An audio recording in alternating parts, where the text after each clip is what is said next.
Hello students, exercise 1.4 में आपको जो यूज़ होंगी तो 3 थ्योरम पहले वो कर रहे हैं। फर्स्ट वन है हमारे पास, let x be a rational number whose decimal expansion terminates, then x can be expressed in the form of p by q where p and q are co-prime and the prime factorization of q is of the form 2 raised to power n 5 raised to power m where n and m are non-negative integers। तो क्या है हमारे पास, x कोई भी rational number है, decimal expansion terminate का मतलब जिसका रिमाइंडर 0 आ रहा है, तो जो x है वो एक्सप्रेस होगा p अपॉन q फॉर्म में। वही आपकी रैशनल जो लिखते हैं, p and q are coprime and prime factorization of q।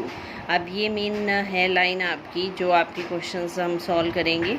जो डिनोमिनेटर है वो इस फॉर्म में होना चाहिए, 2 raise to power n 5 raise to power m। N m का मतलब क्या है, नॉन नेगेटिव इंटीजर्स, यानी पावर कुछ भी हो सकती है, 1 2 3 4 एंड सो ऑन।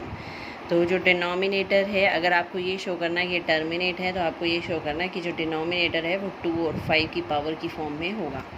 नेक्स्ट आ रहा है हमारे पास theorem 1.6, if let x is equal to p by q is a rational number such that prime factorization of q is of the form this, then x is a decimal expansion which terminates। ये 1.5 का ही converse है। उसमें क्या था हमारे पास, अगर terminate हो रहा है तो एक्सपेंशन इस फॉर्म में होगा। इसमें क्या है हमारे पास, अगर एक्सपेंशन इस फॉर्म में होगा तो इसका मतलब वो टर्मिनेट हो रहा है। सेम थ्योरम है, एक दूसरे का कन्वर्स है।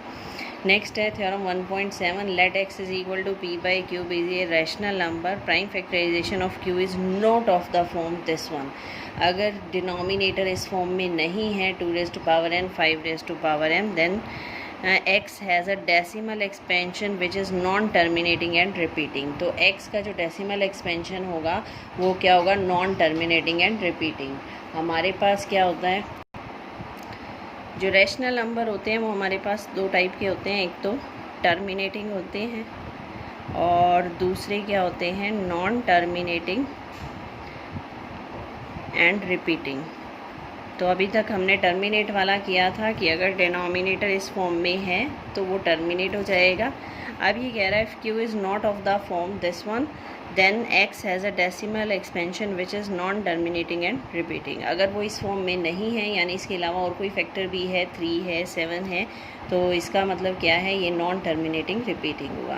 Question number first, without actual performing the long division, divide नहीं करना आपको, डायरेक्ट कैसे, state whether the following rational numbers will have terminating decimal expansion और नॉन टर्मिनेटिंग डेसिमल एक्सपेंशन। अब जो थ्योरम किए हैं उन्हीं के बेस पर है, आपको ये बताना है टर्मिनेटिंग है या नॉन टर्मिनेटिंग डेसिमल। अगर आपका डिनोमिनेटर इस फॉर्म में आ जाता है, 2 और 5 की फॉर्म में, तो टर्मिनेट हो जाएगा। अगर other than not of the form 2 and 5, यानी other factors are also included, then it is non terminating and repeating. तो आपको बिना डिवाइड किए सिर्फ डिनोमिनेटर के फैक्टर बनाने हैं और आपको ये बताना है कि ये किस टाइप का होगा। फर्स्ट पार्ट है 13/3125। तो हमें क्या करनी है, डिनोमिनेटर की फैक्टराइजेशन करनी है। प्राइम फैक्टराइजेशन की हमने, ये आ गई 5 रेज़ टू पावर 5, इसका मतलब ये 5 की फॉर्म में है, तो टर्मिनेटिंग डेसिमल एक्सपेंशन आएगा। 2 की फॉर्म में हो या 5 की फॉर्म में हो या दोनों की फॉर्म में हो तो टर्मिनेट हो जाएगा। इसी तरह 8 की प्राइम फैक्टराइजेशन क्या होती है, 2 cube, that is terminating decimal expansion. सिर्फ डिनोमिनेटर से ही आपको पता लग जाएगा कि ये किस टाइप का है। इसमें डिनोमिनेटर कितना है, 455। यहाँ क्या आया, 5 7 13, यानी 2 और 5 के अलावा और भी फैक्टर्स हैं, तो ये हो जाएगा नॉन टर्मिनेटिंग रिपीटिंग। इसी तरह सेम है 1600, यहाँ 2 और 5 के फैक्टर्स हैं और कोई फैक्टर नहीं है, तो टर्मिनेटिंग डेसिमल एक्सपेंशन हो जाएगा। नेक्स्ट है 343, ये बन जाएगा 7 क्यूब, तो ये कैसा हो जाएगा, नॉन टर्मिनेटिंग रिपीटिंग, क्योंकि 2 5 नहीं है, यहाँ 2 5 है तो टर्मिनेटिंग। यहाँ 7 आ गया तो नॉन टर्मिनेटिंग रिपीटिंग, यहाँ ओनली 5 है तो टर्मिनेटिंग। यहाँ डिनोमिनेटर है 10, यानी 2 और 5। ये ध्यान रखना है, ये जो सिंपलेस्ट फॉर्म में लाना है 6/15, 15 को नहीं बनाना है 3 × 5। रैशनल नंबर होता है जब तक उनका GCD 1 ना हो जाए। यानी सिंपलेस्ट फॉर्म में ना हो। तो 6/15 कैंसिल हो रहा है, 3 पर कैंसिल करके फिर इसका एक्सपेंशन चेक करना है। इसी तरह 35/55 पे कैंसिल हो रहा है, कैंसिल करने के बाद फिर डिनोमिनेटर के फैक्टर बनाने हैं। ये डायरेक्ट बनाएंगे तो ये नहीं आएगा क्योंकि यहाँ पर 3 आ जाएगा और 3 टर्मिनेटिंग में नहीं आता है। इसी तरह इसके फैक्टर 3 to 5 आ गया तो नॉन टर्मिनेटिंग रिपीटिंग हो जाएगा क्योंकि यहाँ 3 भी आ गया। अब आ रहा है क्वेश्चन नंबर सेकेंड में क्या है हमारे पास, write down the decimal expansion of those rational number in question 1 about which have terminating decimal expansion. जो टर्मिनेटिंग थे सिर्फ उनके ही एक्सपेंशन लिखने हैं, नॉन टर्मिनेटिंग रिपीटिंग के नहीं लिखने हैं। तो जो पार्ट टर्मिनेट आंसर दे रहे थे उनके डेसिमल एक्सपेंशन आपको लिखने हैं। तो वो पार्ट है, फर्स्ट वन है हमारे पास जैसे टर्मिनेटिंग का। तो यहाँ 5 की पावर 5 आई थी। अब इजी करने के लिए क्या करते हैं, इसको हम 10 की फॉर्म देते हैं। तो हम क्या करेंगे, 2⁵ से मल्टीप्लाई, 2⁵ से डिवाइड, ये हो गया 32। ये दोनों मिलकर बना देंगे 10⁵5। 2 × 5 होल रेज़ टू पावर 5 हो जाएगा। 10⁵5 को ओपन किया, यहाँ सिंपल आपको 5 डिजिट्स काउंट कर और डेसिमल प्लेस करना है, इजी हो जाएगा। इसी तरह ये पार्ट है हमारे पास, इसमें 2 क्यूब है और 5 स्क्वायर है। तो 5 का भी क्यूब चाहिए, तो हमने एक 5 से मल्टीप्लाई और एक 5 से डिवाइड कर दिया, ये बन गया 5 क्यूब। 2 × 5 यानी 10 का क्यूब बन गया। और न्यूमरेटर में हो जाएगा 23 × 5 115। यहाँ 10 का क्यूब यानी 1000 फ्रॉम लास्ट 3 डिजिट्स काउंट करके यहाँ डेसिमल प्लेस हो जाएगा।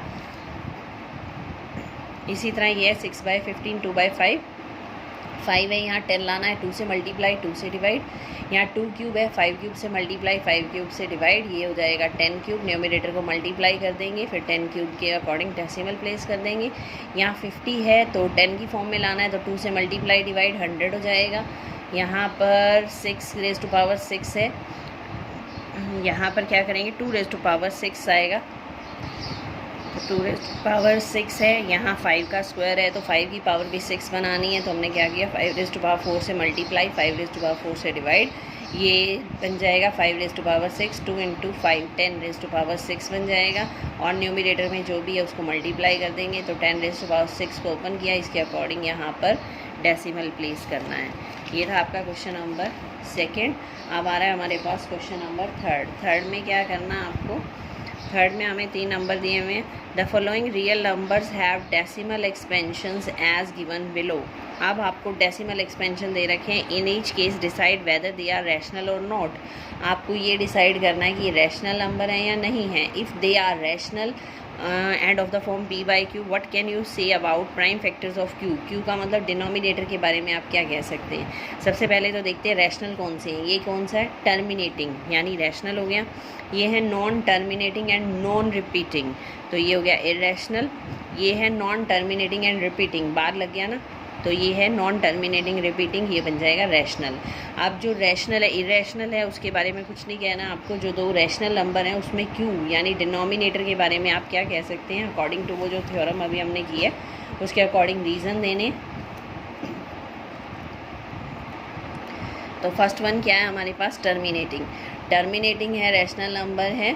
तो रीज़न क्या बनेगा, डिनोमिनेटर में टर्मिनेटिंग में क्या था, prime factors of denominator that is q will be either of the form 2⁻n और 5⁻m और बोथ। या तो वो 2 की पावर में होंगे, 5 की पावर में होंगे, या दोनों मिलेंगे 2 और 5। इसमें कोई रीज़न नहीं देना है। फिर रैशनल आ रहा है टर्मिनेटिंग एंड रिपीटिंग में क्या था हमारे पास, prime factors of q will also have a factor other than 2 और 5, यानी 2 और 5 के अलावा और फैक्टर भी आ सकते हैं। यहाँ पर 3 आ सकता है, 7 आ सकता है। अगर डिनोमिनेटर में कुछ ऐसे फैक्टर आ रहे हैं 2 अदर देन 2 और 5, तो इसका मतलब वो कैसा है, टर्मिनेटिंग एंड रिपीटिंग। यहाँ सिर्फ 2 और 5 आ रहे हैं, वो हो जाएगा आपका टर्मिनेटिंग। तो इसका रीज़न हो जाएगा ओनली फैक्टर्स 2, 5 और बोथ, और इसका रीज़न हो जाएगा अदर देन 2 और 5 क्योंकि रिपीटिंग है ये। तो ये थी एक्सरसाइज आपकी 1.4 कंप्लीट हो गया चैप्टर फर्स्ट। Thank you.